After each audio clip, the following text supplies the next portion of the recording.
하나님은 살아 계십니다. 하나님이 살아 계신 것은 실제입니다. 단순히 우리의 생각 속에, 관념 속에 막연하게 하나님이란 분이 계시겠지, 그게 아니라 이 말이에요. 저 멀리 하늘 어딘가에 하나님이라는 분이 존재하겠지, 그게 아니라는 거예요. 하나님은 분명하게 살아서 존재하십니다. 실존하십니다. 이 살아계신 하나님은 우리를 도우시고 인도하십니다. 우리랑 멀리 떨어져서 별개로 계시는 것이 아니라 실제로 우리의 삶에 개입하시는 겁니다. 우리 모두는 인생을 처음 살아봅니다. 두 번째이신 분 있습니까? 없잖아요. 다 처음입니다. 살면서 겪는 모든 것들이 처음입니다. 60세가 여러분 처음 돼보셨죠? 70세를 처음 겪는 겁니다. 그 세월 속에서 겪는 모든 것들이 처음입니다. 태어나서 처음으로 학교를 갑니다. 태어나서 처음으로 직장이라는 곳에 갑니다. 태어나서 처음으로 결혼이라는 것을 합니다. 목사님, 어떤 사람은 결혼 2번 하던데요? 2번 결혼하는 것도 처음으로 하는 겁니다. 그렇잖아요. 모든 게 처음입니다. 애 낳는 것도 처음이요. 그 애를 키우는 것도 처음입니다. 그 아이들이 자라서 결혼해서 할아버지, 할머니가 되는 것도 처음입니다. 우리의 인생이란 직진이기 때문에, 되돌아가는 것이 없기 때문에 모든 것을 다 처음 경험하는 겁니다. 인생을 살아오고 이제 우리의 자녀들이 우리가 살았던 그 인생의 때를 지나죠. 10대를 지나고 20대를 지나고 30대를 지나면 먼저 살아봤기 때문에, 먼저 살아본 인생의 선배로서 특별히 사랑하는 자녀들에게 조언도 해주고 싶죠. 힘도 보태주고 싶죠. 내가 살아보니까 이렇더라. 그 나이 때는 내가 살아보니까 이렇게 해야겠더라. 그게 부모의 마음입니다. 하나님의 마음도 마찬가지입니다. 하나님은 우리를 돕고 싶어 하십니다. 하나님은 우리가 흙에서 난 미천한 존재라는 것을 아십니다. 우리에게 있어서 삶이 얼마나 낯설고 때로는 얼마나 당황스럽고 때로는 얼마나 어색한지 하나님이 잘 아셔요. 우리는 열심히 산다고 사는데 하나님 보실 때는 버둥버둥하고 사는 것처럼 보일 때가 있어요. 그래서 하나님은 우리를 돕기를 원하십니다. 여러분, 삶에 어려운 문제 만났습니까? 어떻게 해야 될지 모르는 문제 만났습니까? 당혹스러운 문제 만났습니까? 하나님을 의지하시길 바랍니다. 하나님이 우리를 도와주십니다. 그러면 그 하나님 우리를 어떻게 도와주시느냐? 여기에 약간의 오해가 있습니다. 거의 대부분의 사람들이 하나님이 나를 도와주시면 기적과 같은 역사가 일어난다, 이것을 기대를 합니다. 홍해가 갈라지는 것 같은 기적이 내 삶에 있을 것이다. 하늘에서 만나가 내리는 기적이 있을 것이고 반석에서 물이 나는 기적이 있을 것이다. 신비한 하나님의 능력을 기대하는 거죠. 그러니까 나는 아무것도 안 했는데, 나는 손가락 하나도 까딱 안 했는데 하나님이 역사하셔서 모든 것을 그냥 탁탁탁탁탁 해결해 주시는, 물론 하나님이 이렇게 역사하실 때도 있습니다. 특별한 하나님의 역사죠. 그럼 여러분 한번 생각해 봐요. 홍해가 갈라졌어요. 위대한 역사입니다. 그걸로 출애굽이 끝났습니까? 홍해 한번 갈라져서 출애굽이 끝났습니까? 하늘에서 만나가 내렸습니다. 출애굽이 완성되었습니까? 그렇지 않습니다. 홍해가 갈라진 사건은 그 사건만으로 위대한 사건입니다. 하늘에서 만나가 내리는 사건도 위대한 사건입니다. 그러나 출애굽이라는 전체 여정에 있어서 가나안에 도착하기 하는 그 과정 속에서 그것은 하나의 작은 사건들일 뿐이죠. 과정일 뿐이다 하는 거예요. 뭘 말씀드리냐면 하나님이 우리를 도우시고 인도하시는 데는 과정이 있다는 거예요. 따라합시다. 한 방에 해결되지 않는다. 우리는 한 방을 원할 때가 있는 거죠. 하나님이 확 바꿔버리시기를. 그런데 하나님의 역사는 과정이 있더라 하는 거죠. 하나님은 우리를 도우시되 한 걸음 한 걸음 최종 목적지에 도달할 수 있도록 한 걸음 한 걸음 한 걸음 우리를 도와주셔요. 어떻게 해요? 말씀의 빛을 비추시는 거죠. 말씀의 빛을 비춰서 한 걸음 한 걸음 가도록 하시는 거예요. 예수님이 십자가를 앞두고요, 제자들에게 내가 죽고 부활할 것을 제자들에게 말씀하셔요. 모든 것을 다 이해하지 못했던 제자들은 두려운 마음이 들었습니다. 그때 예수님께서 제자들에게 내가 너희를 고아처럼 내버려 두지 아니하고 성령을 보내줄 것이다. 성령이 너희에게 올 것이다 하시면서 이렇게 말씀하셨어요. 요한복음 14장 26절에 보혜사 곧 아버지께서 내 이름으로 보내실 성령 그가 너희에게 모든 것을 가르치고 내가 너희에게 말한 모든 것을 생각나게 하리라. 성령이 우리에게 오셔서 예수님이 떠나가시고 성령이 우리에게 오셔서 성령이 우리의 인생길을 이끌어 가시는데요. 어떻게 이끌어 가셔요? 예수님의 말씀이 생각나게 하신다는 거예요. 이것이 하나님이 우리를 인도하시는 방법이에요. 하나님 우리를 어떻게 인도하신다고요? 말씀이 생각나게 하십니다. 내가 너희에게 말한 모든 것을 생각나게 하리라 그랬어요. 모르는 말씀이 생각나는 게 아니고 예수님께 들어서 알고 있는 배웠던 말씀이 생각나게 하리라 그 말이에요. 내가 어떻게 해야 될지 모를 때 하나님께서 하늘에서 동훈아 내가 너에게 말하노라 그렇게 하신다는 게 아니에요. 환상이 열려가지고 내가 모르는 신비한 뭔가가 보인다 이게 아니라는 거예요. 내가 이미 알고 있는 말씀이 생각나게 하신다는 거예요. 이걸 뒤집어 말하면 하나님의 도움을 받고 싶습니까? 하나님의 인도를 받고 싶습니까? 하나님의 말씀을 알고 있어야 합니다. 내 안에 하나님의 말씀이 있어야 한다는 거예요. 우리 같이 합시다. 주님, 어떻게 할까요?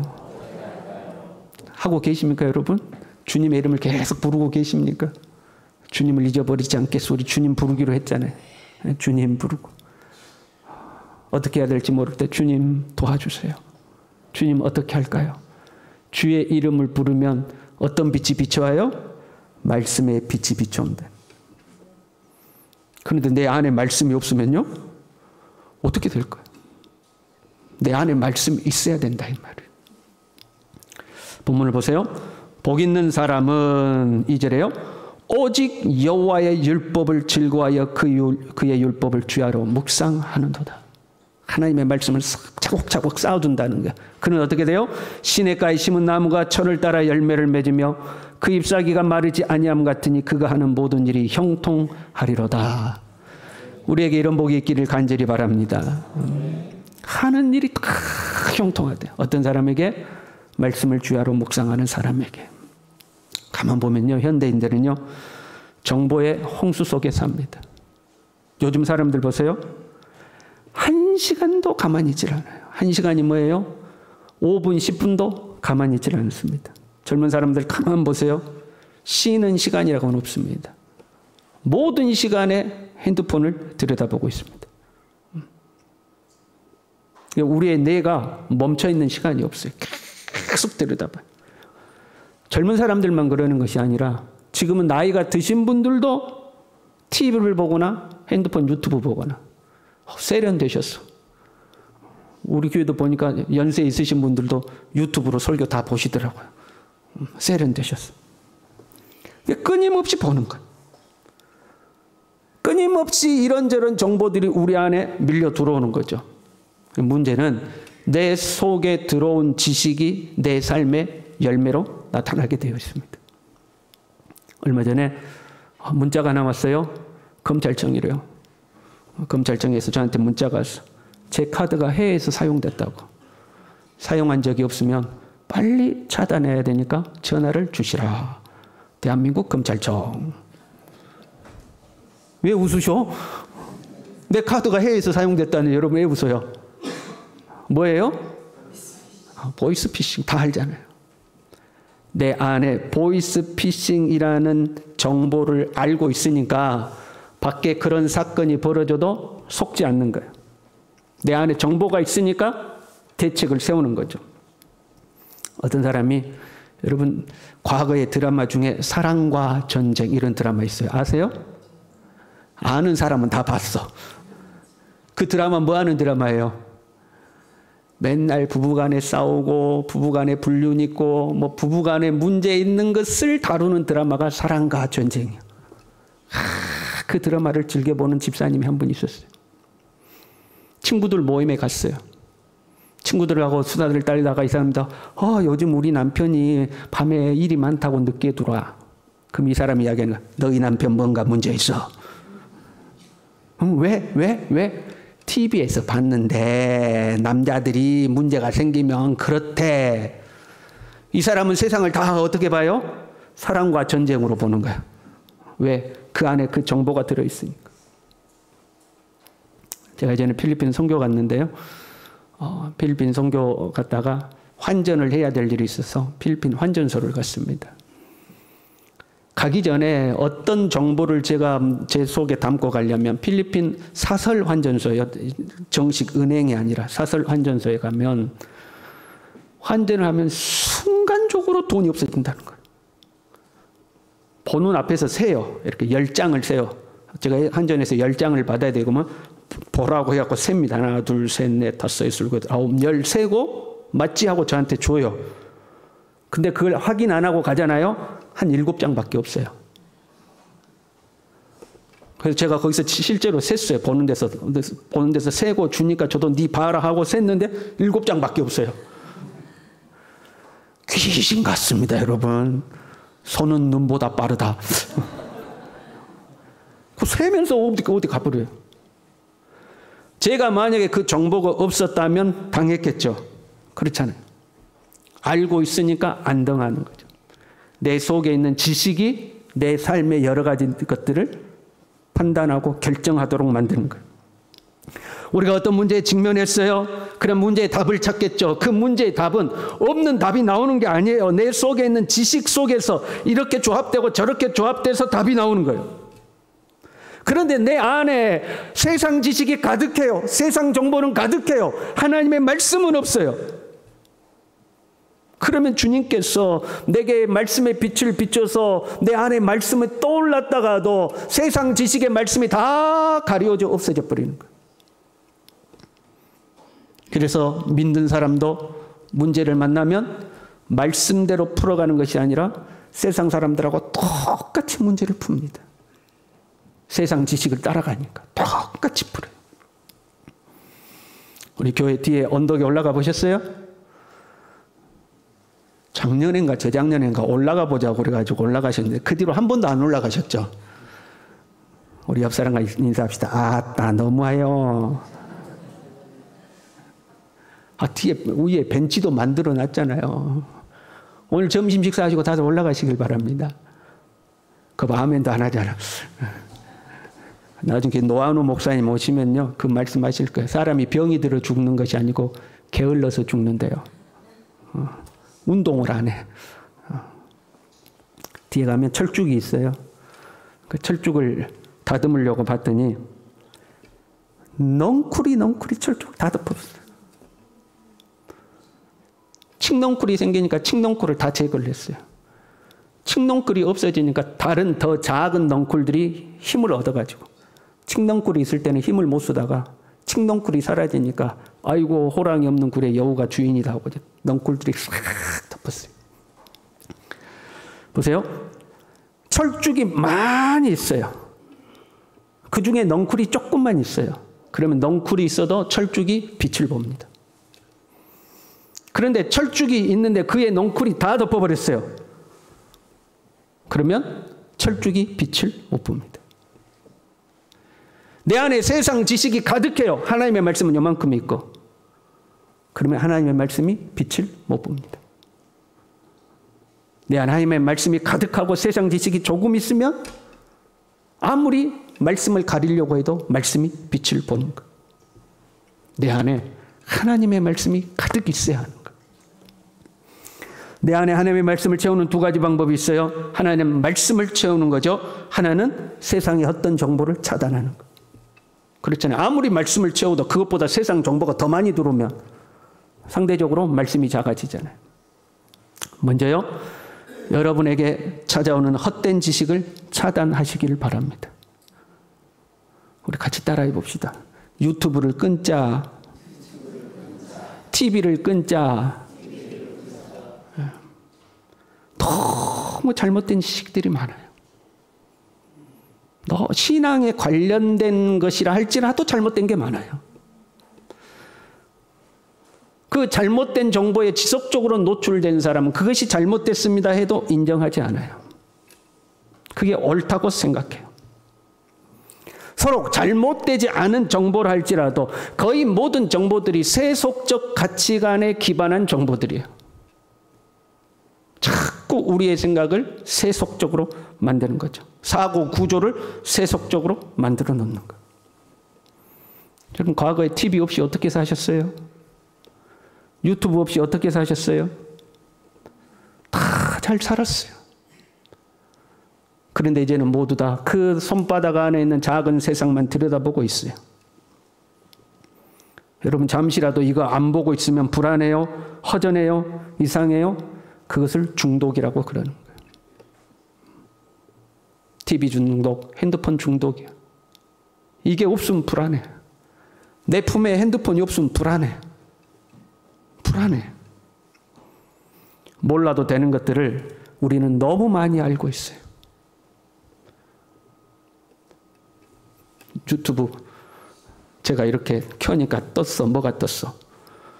결혼하지 않을 것 같은데 결혼한 연예인 탑 10. 그런 거 알아서 뭐 할 거예요? 그런 거 알아서 뭐 할 거예요? 쓸모없는 것들.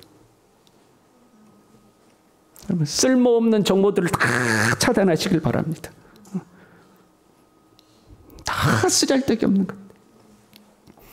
나에게 쓸모없는 정보들을 차단하고 나면 그 다음에는 하나님의 말씀으로 마음과 생각을 채워야 되겠죠. 오늘 본문의 말씀처럼 주야로 말씀을 묵상하시기를 바랍니다. 시간 나면 하나님의 말씀을 펴시길 바랍니다. 유튜브를 펴지 말고 말씀을 펴시길 바랍니다. 아이고, 목사님 이제 제 눈이 침침해갖고 성경이 안 봐져요. 성경 읽어주는 어플이 있어요. 그냥 성경 틀어놓고 찬양 틀어놓으시길 바랍니다. 주님이 주신 말씀을 그대로 봐야지. 간혹 유튜브나 TV로 설교를 듣는 분들도 있죠. 필요한 사람들이 있습니다. 지금도 병원에 입원해서 예배에 못 나오시는 분들 필요하죠. 삶의 여러 여건상 교회에 나와서 예배를 드리지 못하는 분들이 있어요. 그런 분들에게는 필요해요. 유용합니다. 그러나 정상적인 성도들이 이 교회 저 교회 설교 들으러 유튜브 상에서 온라인 상에서 돌아다니는 것은 바람직하지 않습니다.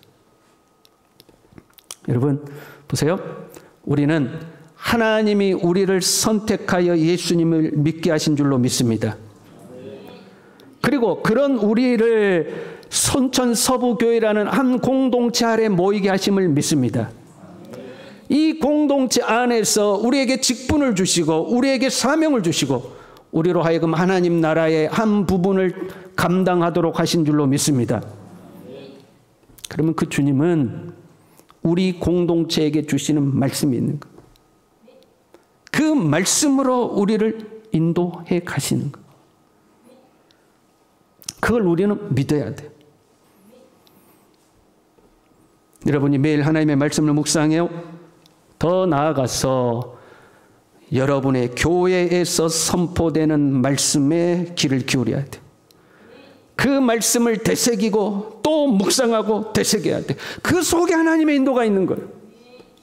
그걸 믿어야 돼요. 이것저것 돌아다니다가 내 귀에 쏙 들어오는 거, 그거 홍시 꽃감에서 뭐 빼먹듯이 그것만 쏙 빼먹어? 안 되는 겁니다.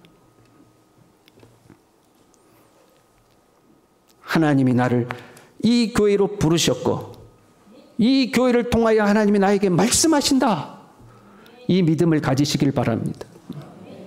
한쪽에서는 하나님의 말씀을 읽어갔어요. 여기저기 이 집 저 집 다니지 마세요. 여러분의 교회에서 선포되는 말씀의 귀를 기울이시길 바랍니다. 복 있는 사람은 여호와의 율법을 즐거워하고 그의 율법을 주야로 묵상하는 자로다. 그러면 말씀을 묵상한다고 복이 올까? 이게 읽기만 하면 되는 건가? 이 묵상이라는 단어의 원래 뜻은 중얼거리다 그런 말이에요. 그러니까 주야로 묵상거린다 그 말은 하루 종일 말씀을 묵상거리고 중얼거리고 있는 거예요. 여호와는 나의 목자시니 내게 부족함이 없으리로다. 계속 하는 거예요. 주의 말씀 내 발에 등겨 내 길에 비칩니다. 중얼거린다는 거예요. 여러분 왜 중얼거릴까요? 잊어버리지 않기 위해서죠. 잊어버리지 않는 것은 그냥 기억을 유지하는 것이 아니에요. 그 말씀대로 살기 위해서 묵상하는 거예요. 말씀대로 살기 위해서. 왜? 말씀이 빛이니까. 1절에요. 복 있는 사람은 악인들의 꾀를 따르지 아니하며 죄인들의 궤에 서지 아니하며 오만한 자들의 자리에 앉지 아니하고 다 삶과 관련된 거잖아요. 삶 속에서 악인들의 꾀를 따르지 않는 거예요. 죄인들의 길을 따라가지 않는 거예요. 오만한 자의 자리에 앉아서 교만하지 않는 거예요. 다 삶이에요. 복 있는 사람들은 왜 악인들의 꾀를 쫓지 않을까요? 하나님의 말씀이 가르치는 대로 사니까. 말씀대로 사니까 악인들의 꾀에 속지 않는 거죠. 어떤 사람이 성경을 백독을 했대요. 와, 박수 쳐줄 만한 일이죠.